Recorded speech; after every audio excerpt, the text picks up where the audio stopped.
Eto nga at may bagong balita ngayon sa NAIA. Sabi nga rito na passenger screening at NAIA to be done before immigration. Kung matutuloy po ang bagay nito ay napakaganda kasi ito po ay papabor lalong-lalo na sa ating mga OFW. Kasi kadalasan po sa atin, dito sa may screening process, paglagpas natin ng immigration at may mga nakikita silang bawal sa ating mga hand carry ay kino-confiscate po yan. Minsan po kasi gusto natin ilagay na lang sana sa ating mga check-in baggage pero once nakalagpas na po tayo sa immigration ay bawal na nga po tayong bumalik. Kaya po nauuwi na lang sa confiscation. Ito pong bagay po na ito ay gagawin ng NAIA para naman hindi masayang kung ano man yung nakalagay na bagay sa ating mga hand carry, lalong-lalo na kung yung bagay na yun ay pwede naman siyang ilagay sa ating mga check-in baggage at hindi naman siya illegal. Sa mga hindi po nakakaalam or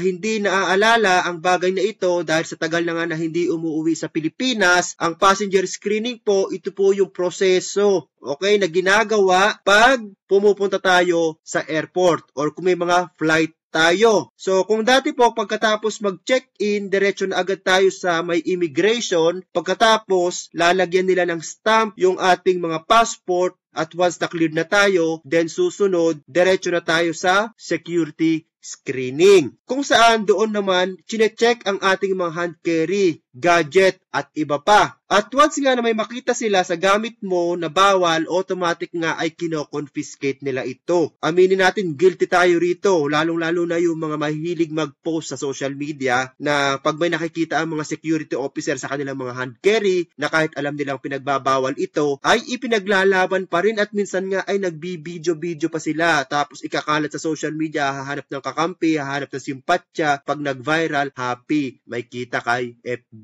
Pero wag po natin yan gawing ugali, okay? Pag mali, wag natin pong ipilit, okay? So ngayon nga guys, pinaplano ng baliktarin yung proseso. So kung dati nauuna ang immigration bago ang screening, so ngayon po babaliktarin na nila, uunahin na nila ang security check. So nauuna na ngayon ang security bago ang immigration. So gagawin nila ito dahil nga marami silang natatanggap na complaint sa mga traveler kung saan nga once nga na may kailangan tanggalin sa kanilang mga gamit, ang nagiging problema nga rito, hindi na sila pwedeng bumalik sa mga check-in counter dahil nga nakalagpas na sila sa immigration. So at alam naman natin na once nga na lumampas tayo ng immigration or na-stamp na yung ating mga passport ay hindi na po tayo papayagang bumalik at hindi na tayo papayagang lumabas do sa may immigration area. Napakaganda po nito mga kababayan kasi makakaiwas nga tayo sa confiscation ng mga gamit just in case na bawal sa ating mga hand carry yung mga items na makikita nila during security check. So it means bago ka nga makarating sa mga airline counter for check-in, uunahin na nila ang security check. So, ang kagandahan nga rito, kung sakaling may mga prohibited items tayo na bawal sa ating mga hand carry,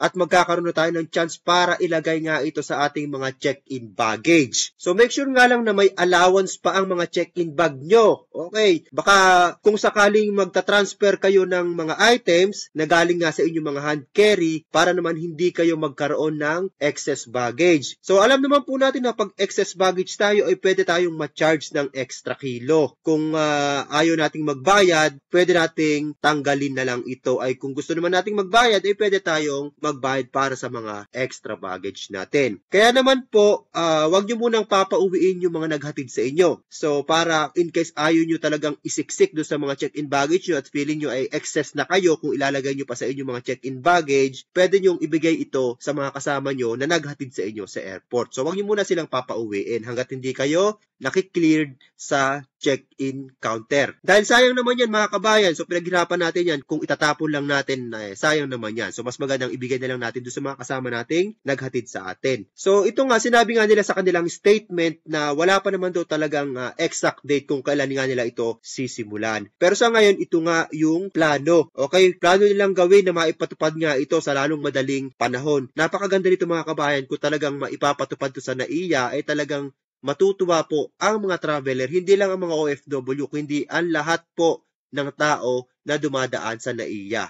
At napakalaking ginhawa po ito at maiiwasan na po natin ang magkaroon ng issue sa mga security officer. Kaya gagawin nila ang bagay na ito. So yun nga lang, sinabi nga nila na hindi nila ito masisimulan agad-agad.